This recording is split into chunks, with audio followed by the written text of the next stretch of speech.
ओम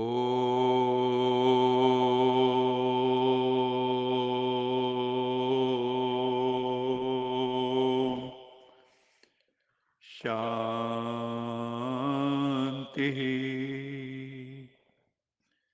सत्यम शिवम सुंदरम सच्चित आनंद स्वरूप सत श्री अकाल मूर्त परम पिता परमात्मा की परम प्रिय संतान, प्यारे भाइयों तथा बहनों, आज दिन रविवार 30 जनवरी 2022 की मुरली मंथन से पूर्व आज हम स्वरचित एक गीत जो कोरोना काल में पिछले साल लिखा था वो आपके सामने समर्पित कर रहे हैं। ये संगम की वेला, ये मुरली की मस्ती, हुए शिव पे फिदा, कहा आत्मा ने परमात्मा से ना होंगे जुदा। यश जी। ओम शांति। ये संगम की वेला, ये मुरली की मस्ती, हुए शिव पे फिदा।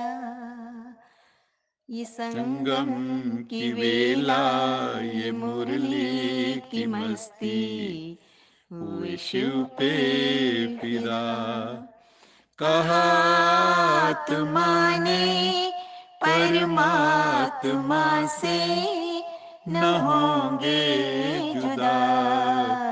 ये संगम की वेला, ये मुरली की मस्ती, हुए शिव पे फिदा। ये क्या राज है इस रूहानी मिलन में, ये क्या राज है इस रूहानी मिलन में। मगन हो गए हम नूरानी नयन में, मगन हो गए हम नूरानी नयन में। ये मीठा, ये प्यारा, ये सबका सहारा है आँखों का तारा, ये दिलबर मेरा। ये संगम की वेला, ये मुरली की मस्ती, हुए शिव पे फिदा। परवानों की महफिल सजाई है तुमने, परवानों की महफिल सजाई है तुमने। अलौकिक क्षमाएं जगाई है तुमने, अलौकिक क्षमाएं जगाए हैं तुमने। ये बाबा हमारा दिलो जान से प्यारा, बनाता हमें है ये नूरे जहां। ये संगम की वेला, ये मुरली की मस्ती, हुए शिव पे फिदा। ये चढ़ती कला की अनोखी चढ़ाई, ये चढ़ती कला की अनोखी चढ़ाई। ये अगम निगम की अनूठी पढ़ाई, ये अगम निगम की अनूठी पढ़ाई। ये कदमों में पद्मों की अनोखी कमाई, कराता हमें है वो सतगुरु मेरा। ये संगम की वेला, ये मुरली की मस्ती, हुए शिव पे फिदा, हुए शिव पे फिदा, हुए शिव पे फिदा। ये बहुत ही मधुर गीत है। ये परवानों की महफिल परमपिता परमात्मा ने सजाई है। अलौकिक क्षमाएं जगा दी हैं उसने, और हमें चढ़ती कला की पढ़ाई पढ़ा रहा है वो सतगुरु, जिसके नैन नूरानी हैं, जिसकी दृष्टि पड़ते ही सृष्टि बदल जाती है। ऐसे परमपिता परमात्मा की हम मुरली पर फिदा हो गए हैं। आज की मुरली है, ये अव्यक्तवाणी है, जो 2 जनवरी 1990 की है, वो रिवाइज हो रही है आज। मुरली का सार है, the essence of the entire godly knowledge is awareness. जो भी ईश्वरीय ज्ञान हमें अभी तक प्राप्त हुआ है, इसका जो इसेंस है, जो सार है, वो है स्मृति स्वरूप बनना, होश में जीना, बेहोशी पूर्णतया समाप्त हो जाए, क्योंकि दुनिया ज्यादातर बेहोशी में सोई हुई है। मोह निशा सब सोवन हारे, देखें स्वप्न अनेक प्रकारे।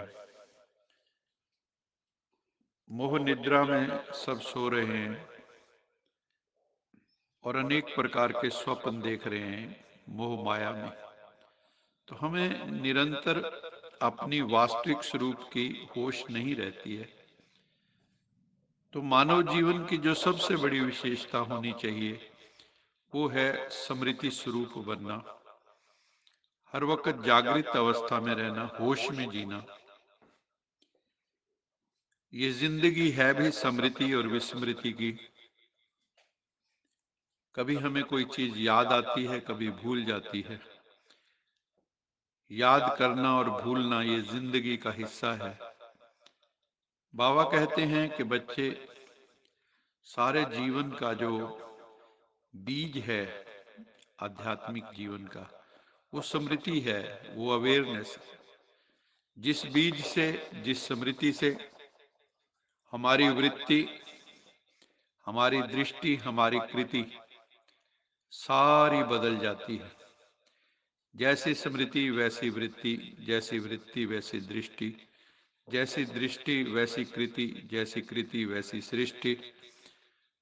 तो सारी सृष्टि ही स्मृति पर आधारित है, और ये स्मृति बनती है संग से। जिस संग में हम रहते हैं वैसी हमारी स्मृति हो जाती है। अगर हम सत्य संग में रहेंगे तो सत स्मृति रहेगी, सत वृत्ति रहेगी, सत दृष्टि रहेगी, सत्कृति रहेगी। इसलिए गाया जाता है, जैसी स्मृति वैसी स्थिति। हमारा स्टेट ऑफ माइंड भी वही होता है जो हमारी कॉन्शियसनेस है, जो हमारी अवेयरनेस है। शिव बाबा ने फाउंडेशन जो है स्मृति को ही हमारी परिवर्तित कर दिया। जब फाउंडेशन श्रेष्ठ हुआ स्मृति, तो स्वतः ही पूरी जीवन ही श्रेष्ठ हो गई। कितनी छोटी सी बात का परिवर्तन किया। बाबा ने आकर हमें क्या कहा, बच्चे तुम ये स्मृति रखो, तुम शरीर नहीं, तुम आत्मा हो, और तुम सर्वशक्तिवान परमात्मा की संतान। तुम भी मास्टर सर्वशक्तिवान हो, तुम कमजोर नहीं हो। तो ये स्मृति आते ही हम सब समर्थ हो गए कि अरे हम तो भगवान की संतान हैं। तो भगवान की संतान कमजोर कैसे हो सकती है? तो पावरफुल होनी चाहिए। कोई भी परिस्थिति आ जाए, लेकिन स्मृति स्वरूप आत्मा समर्थ होने के कारण परिस्थिति को क्या समझती।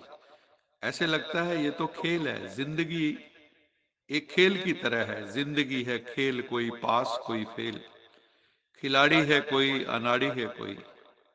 ये जिंदगी खेल है उनके लिए जिनकी स्मृति स्वरूप आत्माएं हैं, जो पावरफुल समर्थी स्वरूप में है। वो कभी घबराएंगे नहीं, वो महावीर होंगे। भल कितनी भी बड़ी परिस्थिति हो, लेकिन समर्थ आत्मा के लिए, पावरफुल आत्मा के लिए, मंजिल पर पहुंचने के लिए ये सब रास्ते के साइड सीन्स हैं, ये रास्ते के नजारे हैं, ये भी अच्छे लगते हैं। ऐसे स्मृति स्वरूप, समर्थ स्वरूप आत्मा के लिए परिस्थिति कहो, अथवा पेपर कहो, विघन कहो, प्रॉब्लम कहो, वो सब साइड सीन की तरह हैं, वो मंजिल पे जाने से रोकते नहीं है। तो इसलिए स्मृति स्वरूप आत्मा बनना है। जो हमारे 4 सब्जेक्ट हैं, ईश्वरीय ज्ञान, सहज राजयोग, दिव्य गुणों की धारणा और रूहानी सेवा, इन 4 सब्जेक्ट्स का आधार भी ये अवेयरनेस ही है, स्मृति ही है, कॉन्शियसनेस है। सबसे मुख्य सब्जेक्ट कौन सा है? याद, सहज राजयोग, प्रभु की सहज याद। याद अर्थात मैं कौन, मेरा कौन, मैं कहां से आया, किस लिए आया, मेरे जीवन का क्या लक्ष्य है। जब ये बोध जागृत होता है तो एकदम स्मृति बदलने से स्थिति बदल जाती है। दूसरी सब्जेक्ट है ज्ञान। ज्ञान से हमें रचता और रचना के आदि मध्यांत का ज्ञान मिला। ये सृष्टि का चक्र कैसे घूमता है, ये काल चक्र कैसे घूमता है, इसका हमें ज्ञान मिला। और तीसरी सब्जेक्ट है divine virtues, inculcation of divine virtues, दिव्य गुणों की धारणा। दिव्य गुणों की भी बाबा ने स्मृति दिलाई कि आप योगी आत्माओं के ये गुण हैं। आपको शांत स्वरूप, नम्रता पूर्वक, शांति पूर्वक हर काम करना है, प्रेम स्वरूप में टिक के रहना है, हर्षित मुख चेहरा तुम्हारा होना चाहिए। ये सारे गुण हमें आत्मा में धारण करने हैं। सबसे बड़ा गुण पवित्रता। गुणों की स्मृति रहती है तब समय प्रमाण उस गुण को फिर हम कार्य में भी लगा सकते हैं, कर्म में लगा सकते हैं। वो गुण कर्म में आने लगता है। नहीं तो गुण की स्मृति तो होती है लेकिन कर्म में नहीं होता। तो गुण को ऐसा स्मृति स्वरूप बनाना है कि वो कर्म में प्रकट हो जाए। कोई कोई समय स्मृति कम होने से क्या रिजल्ट होती है कि हम समय पर जो है उन गुणों को यूज नहीं कर पाते। तो पावरफुल स्मृति होनी चाहिए। जब समय बीत जाता है फिर स्मृति में आता है कि ये नहीं करना चाहता था लेकिन हो गया, आगे ऐसा नहीं करूंगा। तो दिव्य गुणों को भी कर्म में लाने के लिए समय पर स्मृति चाहिए। चौथी सब्जेक्ट है रूहानी सेवा। इसमें भी अगर स्मृति स्वरूप नहीं बनते हैं कि मैं विश्व कल्याणकारी आत्मा निमित्त हूं, परमपिता परमात्मा मेरे द्वारा सेवा करवा रहा है, तो सेवा में भी फिर हम सफलता नहीं पा सकते हैं। फिर बाबा ने टीचर से मुलाकात की और कहा, सभी टीचर्स तो स्मृति स्वरूप होना, चारों ही सब्जेक्ट में स्मृति स्वरूप। टीचर्स का अर्थ ही है अपने स्मृति स्वरूप फीचर से औरों को भी स्मृति स्वरूप बनाना। आपके फीचर्स ही औरों को स्मृति दिलाएं कि मैं चैतन्य पवित्र आत्मा हूं। मस्तक में देखें चमकती हुई आत्मा को, चमकती हुई मणि को, सबको दूर से ही मणि दिखाई दे। विस्मृति वालों को स्मृति दिलाना, यही सेवा है। टीचर्स अर्थात सदा नेचुरल, निरंतर स्मृति स्वरूप, सुसमर्थी स्वरूप। शिव बाबा के स्नेह और विशेष आत्माओं की शुभ भावना, शुभ कामना बच्चों के साथ। बुद्धिमानों की बुद्धि कौन? परम पिता परमात्मा। बुद्धिमानों की बुद्धि परमपिता परमात्मा किसी द्वारा भी निमित्त बनाए अपना कार्य निकाल देते हैं।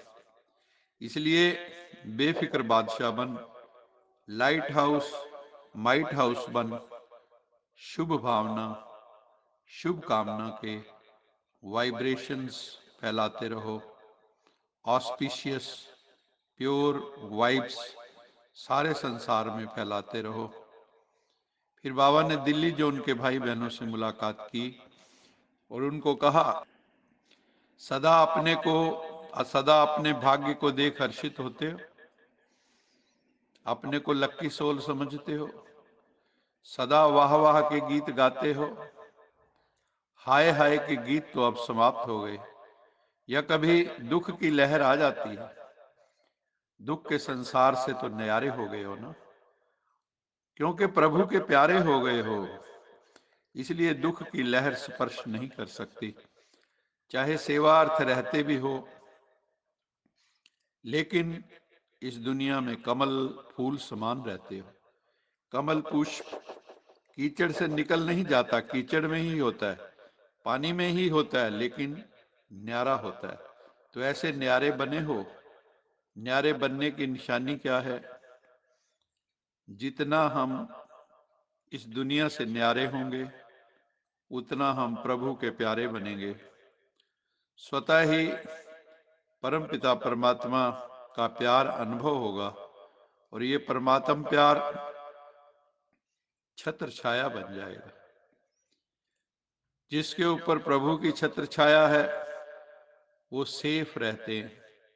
इसलिए बाबा कहते हैं फख्र में रहो कि हम परमपिता परमात्मा की छत्र छाया में रहने वाले हैं। ये अभिमान नहीं है, लेकिन रूहानी फख्र।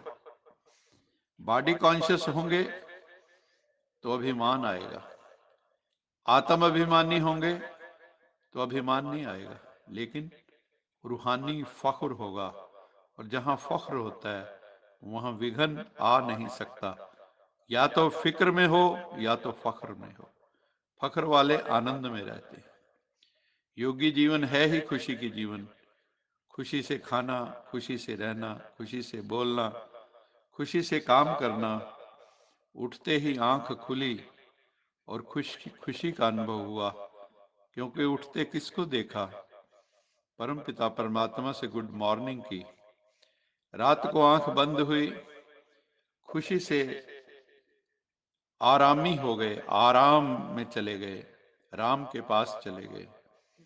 यही योगी जीवन है, क्योंकि हमें परमपिता परमात्मा की कंपनी में रहना है। पुरुषार्थ करने की यथार्थ विधि क्या है? बाबा कहते हैं जो मेरा मेरा जहां भी करते हो, उस सबको, उस मेरे को मेरे बाबा में समा दो। मेरा तो एक परम पिता परमात्मा, मेरा तो एक शिव बाबा, दूसरों न कोई। इस स्मृति में रहना और सब कुछ भूल जाए, बस यही ना भूले मेरा बाबा। मेरे को याद नहीं करना पड़ता, उसकी याद स्वतः आती है। मेरा बाबा दिल से कहते हो तो योग शक्तिशाली हो जाता है। तो इस सहज विधि से सदा आगे बढ़ते हुए सिद्धि स्वरूप अवस्था को प्राप्त हो जाओ। आज का स्लोगन है, अगर माया जीत बनना है तो स्नेह के साथ साथ ज्ञान का भी फाउंडेशन मजबूत करो। माया जीत वही बन सकेंगे जो लवफुल भी होंगे, नॉलेजफुल भी होंगे। तो हम जो 5 विकार हैं, जो नेगेटिविटी है, उससे हम मुक्त हो जाएंगे। अच्छा, मीठे मीठे सिखिले दे बच्चों प्रति माता पिता बाप दादा का याद प्यार गुड मॉर्निंग। रूहानी बाप की रूहानी बच्चों को नमस्ते। हम रूहानी बच्चों की रूहानी माता पिता बाप दादा को याद प्यार गुड मॉर्निंग और नमस्ते। सदा रहो हंसते, कहीं नहीं फंसते, बन जाओ फरिश्ते, बांध लो अपने बसते चलो प्रभु के रास्ते। वाहेगुरु जी का खालसा, वाहेगुरु जी की फतेह। बोल साचे दरबार की जय। लोका समस्ता सुखिनो भवन्तु, लोका समस्ता सुखिनो भवन्तु, लोका समस्ता सुखिनो भवन्तु। ओम